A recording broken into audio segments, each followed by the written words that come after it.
सुनील एकत्र आणि जनसंपर्क कार्यालयाचे उद्घाटन अनेकांचे डोळे फिरले। राष्ट्रवादी काँग्रेस महाराष्ट्र प्रदेश उपाध्यक्ष तथा माजी नगराध्यक्ष डॉक्टर सुनील पाटील यांच्या जनसंपर्क कार्यालयाचे उद्घाटन खासदार सुनील तटकरे यांच्या हस्ते मोठ्या उत्साहात करण्यात आले। नुकताच नगरपालिकेचे आरक्षण जाहीर झाल्यानंतर आता निवडणूक कधीही जाहीर होऊ शकतात, यासाठी खोपोलीत सर्वच राजकीय पक्ष बांधणी करताना दिसत आहेत। डॉक्टर सुनील पाटील यांची नुकताच शिंदे गट शिवसेनेतून राष्ट्रवादी काँग्रेसमध्ये घरवापसी झाल्यानंतर पक्षाने प्रदेश उपाध्यक्ष पद दिले आहे। त्यातच डॉक्टर पाटील हे खोपोली नगरपालिकेचे माजी नगराध्यक्ष आहेत। त्यांची जनतेमध्ये दांडगा संपर्क असलेला नेता म्हणून ओळख आहे। तसेच ते पुढील येऊ घातलेल्या खोपोली नगरपालिकेच्या निवडणुकीत नगराध्यक्ष पदासाठी इच्छुक असल्याचे बोलले जाते। तशी त्यांनी वरिष्ठांकडे मागणीही केली असल्याचे बोलले जाते।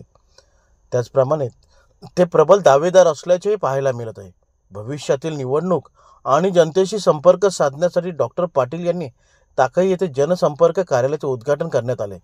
या कार्यालयातून जनतेच्या समस्या जाणून घेत त्यांना न्याय देण्यासाठी या कार्यालयातून काम होणार असल्याचे यावेळी खासदार सुनील तटकरे बोलले। सुनील पाटलांनी सुद्धा एकेकाळी एकदा पोटनिवडणूक झाली त्यावेळेला मी पालकमंत्री होतो आणि नगराध्यक्षपदाची निवडणूक राष्ट्रवादी काँग्रेस पक्षाच्या चिन्हावरती त्यांनी लढवली होती। त्यांना यशही चांगलं मिळालेलं होतं। मधल्या कालावधीमध्ये आम्ही एकमेकाच्यापासून राजकीयदृष्ट्या दूर गेलो होतो, पण मध्ये सुधाभाऊंच्या नेतृत्वावरती विश्वास ठेवत त्यांनी पक्षामध्ये सहभागी होण्याचा निर्णय घेतला आणि आज कार्यालय ते सुरू करत आहेत, त्याचा मला आनंद आहे।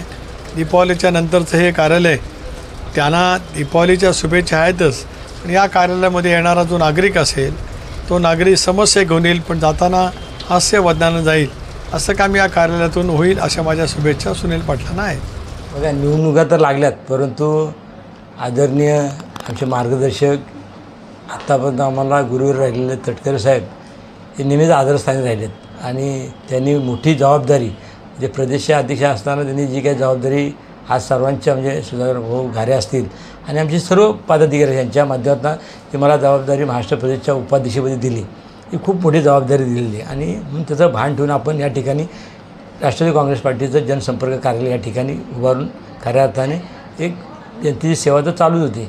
हे आपण कुठल्या पक्षात म्हणण्यापेक्षा आपण कामाने आत्तापर्यंत दाखवून दिलं आहे का व्यक्ती तीच आहे, काम करणारी व्यक्ती आहे, हे आपण आत्तापर्यंत दाखवून ह्या घरामध्ये का त्या घरामध्ये, त्यापेक्षा आपण कामाने ही पद्धती दाखवून दिलेली आणि म्हणूनच तटकरे साहेबांना माहिती काम करणाऱ्या माणसाच्या पाठीशी तटकरे साहेब नेहमीच खंबीर उभे राहिलेले आहेत आणि त्यांनी मला 2005 सालात थेट जनतेनं नगराध्यक्षपदाची संधी त्यावेळेस दिली होती आणि त्यावेळेस राष्ट्रवादी काँग्रेस पार्टीचा जिल्ह्यामध्ये मी थेटमधला नगराध्यक्ष मला तो मान मिळाला आणि आज देखील या ठिकाणी जी पक्षाने जबाबदारी दिली आणि म्हणून हे जनसंपर्क कार्यालय आपण या ठिकाणी सुरू केले आणि स्वतः प्रदेशाध्यक्ष असल्यामुळे तटकरे साहेबांनी सर्व आमची सुधाकर भाऊ घारे असतील किंवा आमचे सर्व पदाधिकारी या ठिकाणी येऊन मला त्यांनी ज्या शुभेच्छा दिल्यात ह्यात मला बरंच काही मिळून गेलं आहे।